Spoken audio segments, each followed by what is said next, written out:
For years, fans believed they knew everything about Dale Earnhardt Sr.'s final moments. The crash, the silence, the grief. But now, newly surfaced details from official reports and eyewitness accounts are rewriting the narrative of that fateful Daytona 500. What really happened inside the car? Why didn't he survive a wreck that looked survivable? And what secrets did the autopsy reveal that NASCAR kept hidden for years? Behind the calm exterior of that crash lies a story of shocking physics, overlooked warnings, and a legacy that changed motorsport forever. This isn't just a tragedy. It's a revelation long overdue. The Intimidator's final mission. Dale Earnhardt Sr. wasn't supposed to finish third.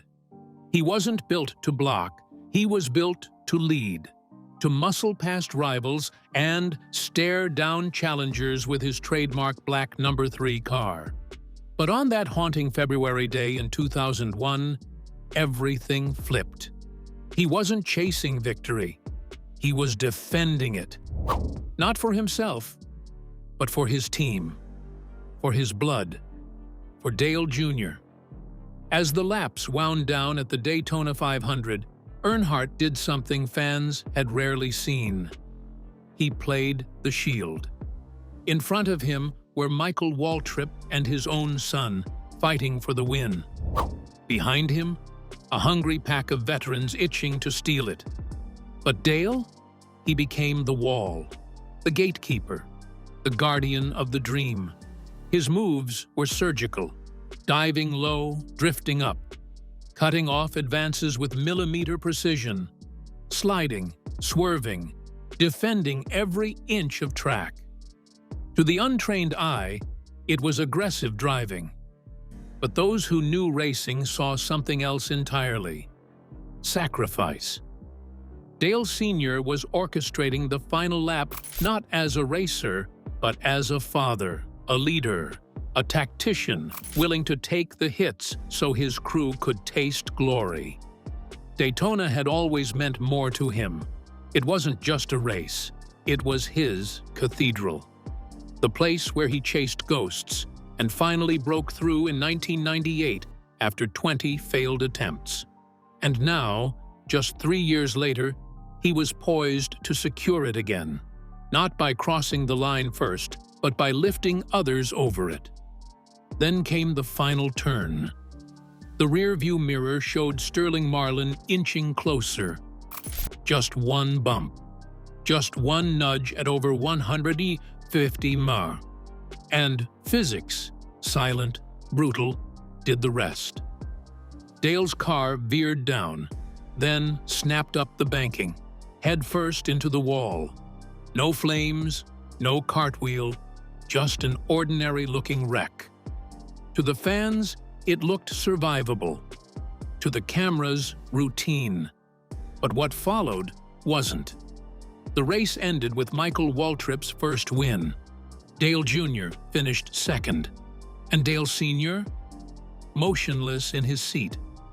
The man known for walking away from wrecks, for laughing in the face of danger, remained still. And in that moment, NASCAR's world stood still too. Because what no one knew as the checkered flag waved was that they had just lost the heartbeat of a sport. Moments before catastrophe, seconds before the wreck, everything still looked normal. That's what makes it so haunting. On lap 200 of the 2001 Daytona 500, Dale Earnhardt Sr. was doing what he did best: defending, strategizing, driving with precision. Behind the wheel of the black number 3, he wasn't reckless. He was controlled, focused. But what none of us knew is how close disaster already was. The moment came when Sterling Marlin made a slight move. A bump, a brush, a fraction of a second. At 150 miles per hour, that's all it takes. The contact was minor, visually unremarkable. There were no explosions, no cars flipping through the air. The kind of hit that Dale had survived 100 times. But this time was different. The car twisted. It turned. The right front clipped the wall head-on. To the naked eye, it looked like something he'd walk away from. Again. Fans gasped, then calmed. No flames, no panic, just a short spin. Dale had taken far worse and walked away grinning. But not this time. Inside the car, something had gone terribly wrong. The energy from the crash, the whiplash force, was immediate and devastating. Dale's head snapped forward, then back, with such violent speed that even the best safety gear of the time couldn't protect him. And he wasn't wearing one piece of safety equipment that might have saved him: the hands device. As the race concluded with Waltrip's win and Dale Jr. in second, the cameras didn't linger on Dale's car. There was no fire to focus on, no overturned frame to dramatize. Just a still car. A quiet car. And a driver who wasn't moving. Fans didn't know what they were watching. Neither did the broadcasters. But down on pit road, whispers began. Something was off. Something was wrong. The final seconds of Earnhardt's life were lived in silence, in solitude, behind the glass of a car that looked fine, but wasn't. What looked like a survivable crash would soon be revealed as anything but. And as the checkered flag waved, no one yet knew that the sport's most enduring legend had already slipped away. Crashing into silence. It wasn't the crash that told us Dale was gone. It was the silence that followed. As Ken Schrader rushed to Earnhardt's car, having been involved in the same incident, he took one look inside and stepped back in horror. His face went pale. He looked dead, Schrader later admitted. And in that single moment, the gravity of the situation began to hit. Track officials and medics were on the scene in seconds, but their pace wasn't frantic. It was measured, quiet. They weren't pulling Dale from the wreck. They weren't speaking to him. There was no communication at all. In the broadcast booth, commentators began to stumble. Their words thinned. The air changed. The roar of Daytona faded into an eerie hush. For a sport built on noise, that silence was deafening. The number 3 car was towed, not driven, to Halifax Medical Center. No update came, no confirmation, just silence and speculation. Fans sat on their couches, holding their breath. Crew members stood motionless in pit road.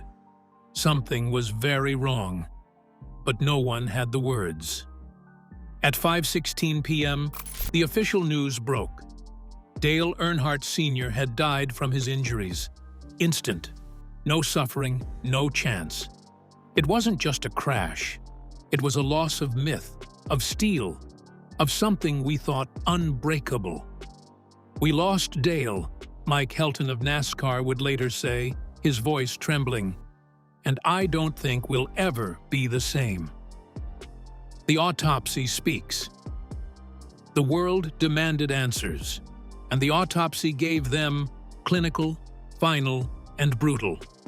Dale Earnhardt died from a basal skull fracture, a break at the base of the skull caused by the sudden forward-backward whip of his head during impact. Known in motorsport as the ring fracture, it is silent and swift, a killer that doesn't need fire or broken bones to do its work. He never had a chance. The report noted that death was instantaneous.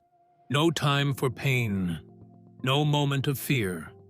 Just the end, delivered in a blink. It also cataloged secondary injuries: chest bruising, rib fractures, and seatbelt abrasions. But nothing else could have stopped the skull fracture from taking him. Controversy stirred around one question: was the seatbelt intact or sheared. Rumors swirled. Some said the belt had failed, snapping and letting his body move forward. Others, including NASCAR officials, stated it remained properly latched.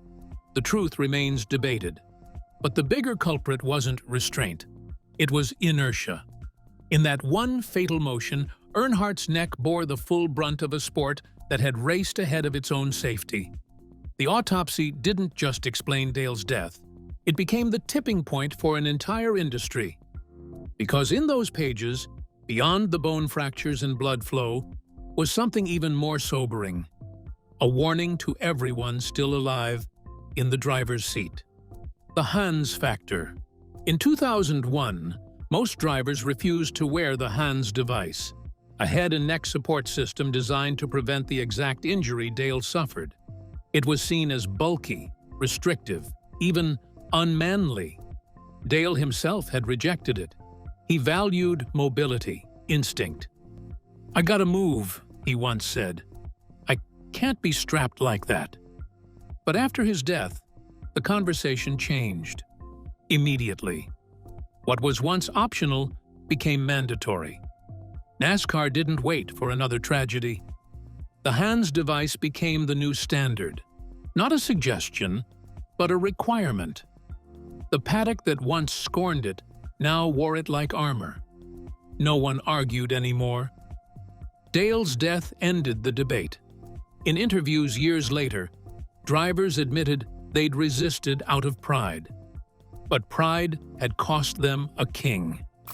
The toughest man in racing had fallen to something as simple and fixable as neck support. That loss ignited a shift not just in policy, but in mentality. Safety wasn't weakness anymore. It was respect. For the sport, for the speed, and most of all, for Dale. Because the thing he refused to wear became the thing that saved countless lives after him. NASCAR's reckoning. In the immediate wake of Dale Earnhardt Sr.'s death, NASCAR wasn't just stunned, it was shattered. The roar of engines gave way to silence, and that silence quickly filled with questions. How did this happen? Could it have been prevented? What needed to change? For the first time in decades, the sport was forced to look inward, not with pride, but with accountability. Earnhardt's crash didn't look fatal. That was the haunting part. No fireball, no rollover, just a car drifting into the wall, something fans had seen 100 times before. But when it became clear that the intimidator was gone, NASCAR knew the era of shrugging off danger had ended. The league launched an unprecedented investigation. Frame by frame, Earnhardt's final seconds were replayed. Experts were brought in, biomechanists, crash physicists, trauma surgeons. Everything was on the table. Car structure, wall design, seatbelts, restraint systems. For the first time, the bravado that had long defined NASCAR was set aside for science. One truth stood out. The cars were too rigid, the walls too unforgiving, and the safety culture far too dismissive. As one official admitted, we were chasing speed. We should have been chasing survival. The crash triggered a philosophical shift that rippled across the sport. What was once seen as weakness, protective gear, conservative engineering, was now understood as wisdom. Teams began listening to safety consultants. Drivers who once mocked safety devices were now demanding them. NASCAR's leaders realized the entire system had to evolve, not just the equipment, but the mentality. The death of Earnhardt wasn't just a tragedy, it was a catalyst. It forced the sport to prioritize life over legacy, safety over spectacle. The result? A comprehensive reimagining of stock car racing safety. In that moment of loss, NASCAR didn't just mourn its greatest icon, it rebuilt the very framework of how it raced. Safety in motion.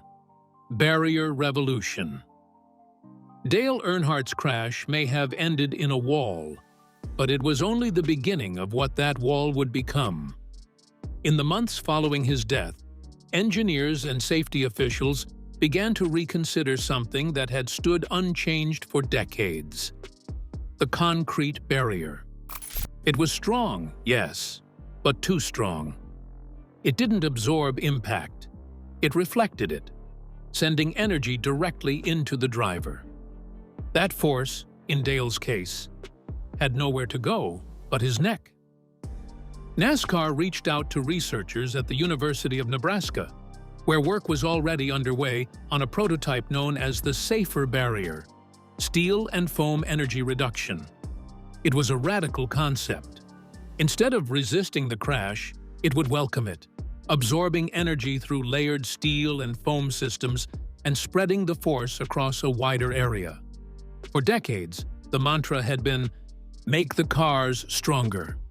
But now, a new idea emerged: make the tracks smarter. By 2002, the safer barrier made its debut at the Indianapolis Motor Speedway, and the results were immediate. Crashes that once bent frames now bent only egos. The walls flexed and rippled, not to weaken the sport but to strengthen its heart.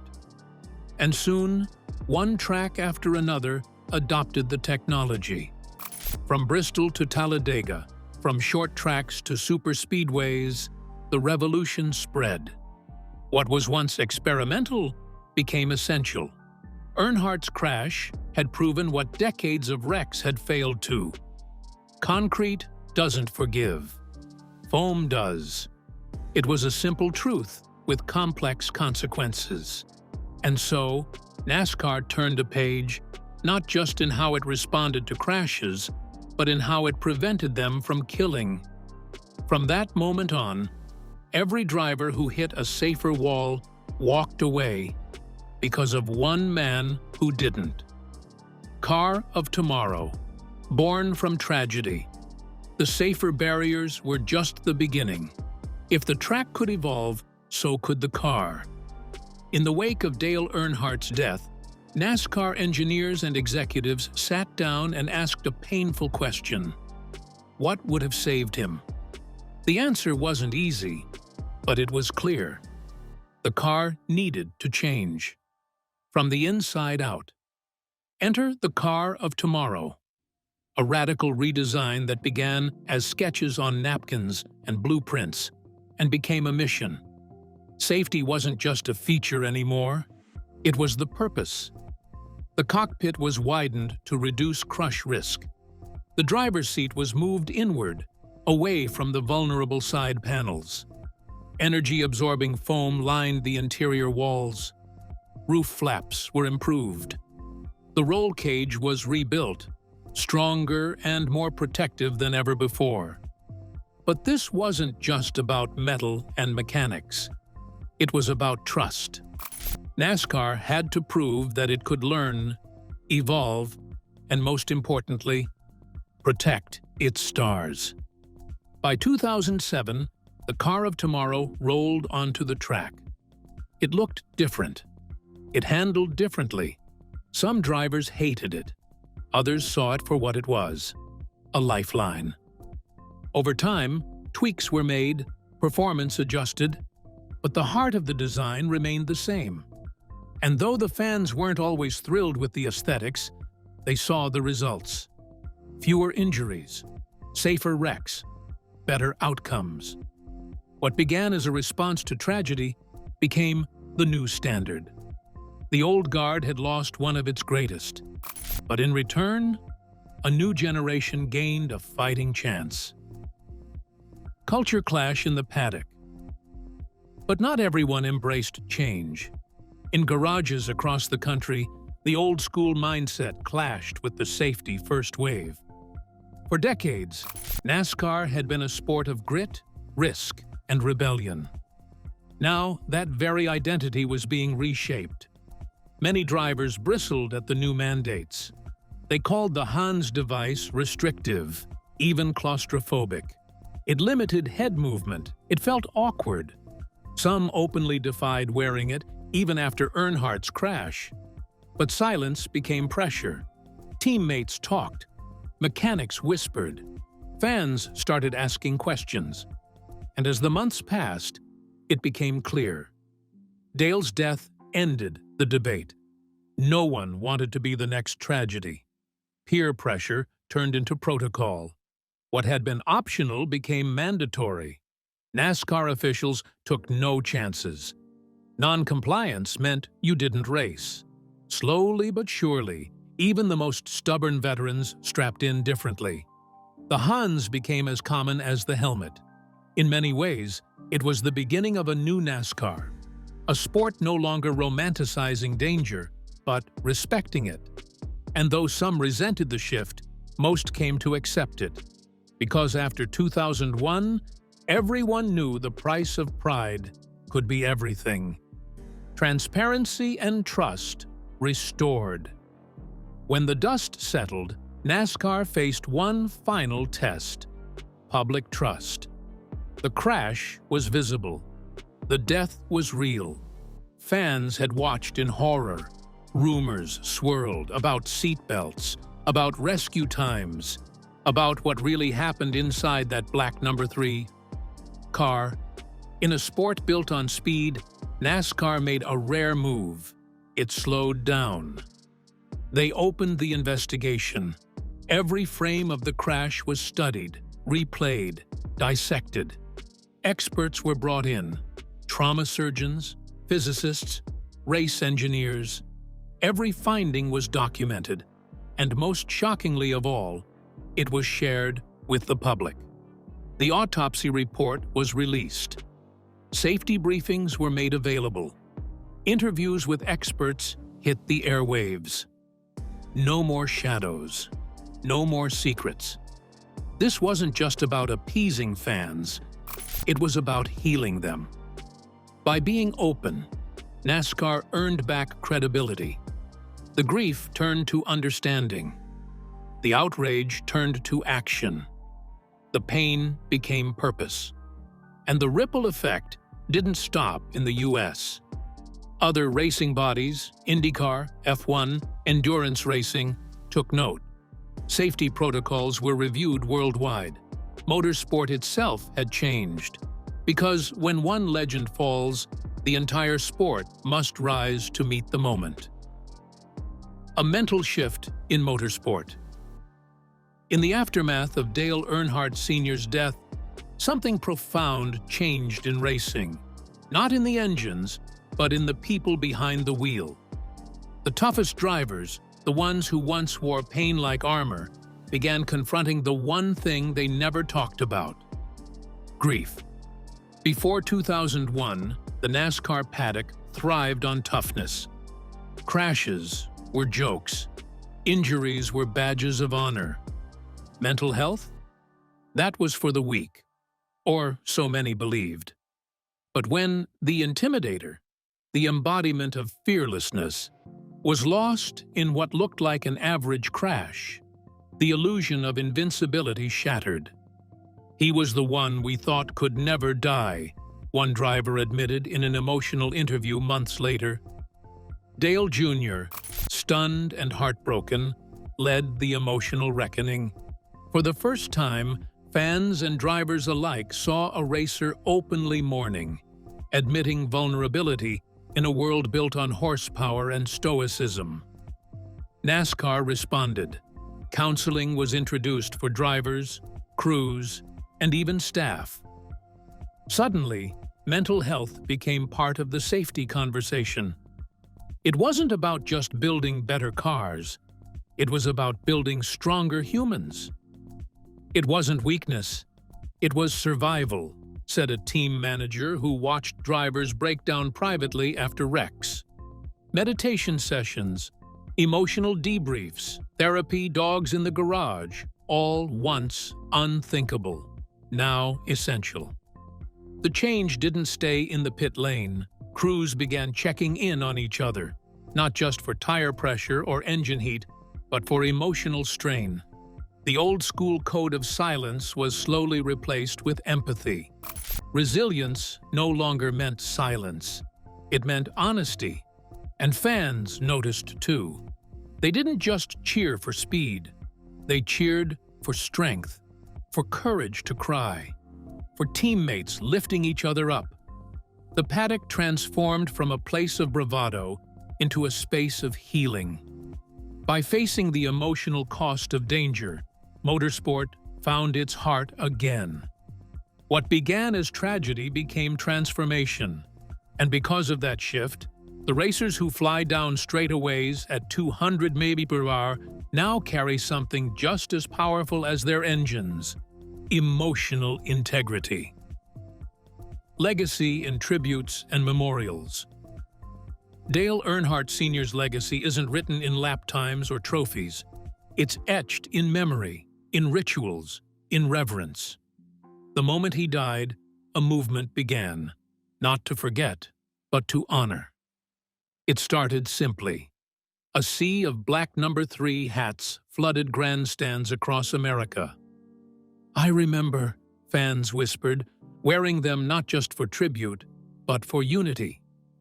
NASCAR had lost its warrior, and his followers became his army of memory. On pit walls, crew members wore black armbands. On tracks, teams painted tributes into the very design of their cars. And in towns like Kannapolis, statues rose from granite, immortalizing the man who made steel bend to his will. At Daytona International Speedway, where Dale took his last breath, a memorial blossomed. Fans made pilgrimages. They left letters, photographs, pieces of their own grief. The site transformed into a sacred place, not just a racing venue, but a national altar. And then came Dale Jr. Not to replace his father, but to honor him through advocacy, through growth, through courage. When he drove the number 3 car years later, it wasn't nostalgia, it was sacred. It meant, this number still means something, but only when we decide it's time. Documentaries followed, memorial races, paint schemes echoing the black and red design Dale made legendary. Fans gathered at anniversary laps, held moments of silence, shared tears. The media gave space, not just coverage. Tributes became tradition. What Dale Earnhardt left behind was more than legend, it was collective healing. And every tribute, from the simplest hat to the grandest statue, whispered the same thing: he mattered. And he still does. The safety dividend. If there's one legacy Dale left that can never be measured in stats, it's the one counted in lives saved. They call it the safety dividend, the enduring benefit of what was lost that day in 2001. Since his death, not a single NASCAR Cup Series driver has died on track. Not one. That is not luck. That is design. That is resolve. Take Ryan Newman's 2020 Daytona crash, a devastating airborne wreck that just years earlier would have ended in mourning. Instead, he walked out of the hospital days later, holding his daughter's hand. "I'm here because Dale isn't," he told reporters. Few sentences carry more weight. It wasn't just the hands device. It was the safer barriers. The car of tomorrow, the redesigned roll cages, the relocated seats, the culture shift that made safety sacred. NASCAR transformed, brick by brick, bite by bite, integrating science, medicine, and courage into every layer of competition. But the changes didn't stop at NASCAR. IndyCar followed suit. So did Formula One, IMSA, and more. The ripple became a wave. Racing across the world got smarter because Dale Earnhardt gave everything. His loss wasn't in vain. It built a wall between us and death, said a veteran crew chief. That wall is made of steel, foam, telemetry, and willpower. But most of all, it's built on a promise: never again. The safety dividend isn't a statistic. It's a living tribute. Every driver who walks away from a crash carries Dale's legacy in their seatbelt, in their helmet, in their heartbeat. Because one man's final sacrifice changed not just the sport, but the future. Dale Earnhardt's death didn't just end a race, it ignited a revolution. The new revelations don't tarnish his legend, they deepen it. He gave everything for the sport he loved, and because of what was finally uncovered, generations of drivers now race safer, stronger, and forever in his shadow.